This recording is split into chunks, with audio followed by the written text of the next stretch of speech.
More than a fifth of the entire S&P 500 market cap is now just three companies: NVIDIA, Microsoft, and Apple. What's pretty obviously a bubble because of how circular the spending on AI often is, and the NVIDIA's circular investment scheme, which we are going to look back on after this bubble likely bursts as being an insane way. You're going to look at it like subprime, like an insane way to organize it. And all you basically have to look to for this is that deal that happened between OpenAI and Oracle, where it was something like Oracle issued OpenAI a certain amount of stock, and then there was the announcement that there's going to be $100 billion investment between the two, and then the amount of stock that was issued, literally it went up the entire amount that it was announced. So the stock basically went up and met that $100 billion just on the news. So there's not actually anything that was done, but because of the speculation from that announcement, well then all of the money was made up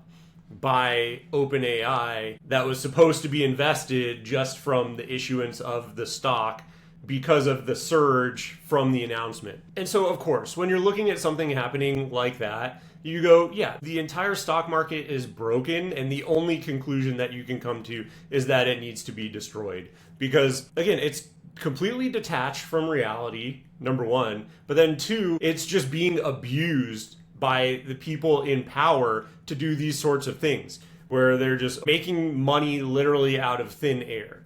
And so when that is happening, like, it is just so frustrating to me because it's completely, like I said, there was nothing actually done. It was just on an announcement, and then they made $100 billion because of the stock gain on the stock that was issued to OpenAI. And so you just go, like, what are we even doing? This makes absolutely no sense. And of course it's a bubble. It is completely undeniable. And when you're seeing stuff like that, like I said, that's the perfect example. Nothing was done, and the valuation on the stock issuance went up $100 billion. And it's just so frustrating to me when you're seeing this happen, and something needs to be done about it.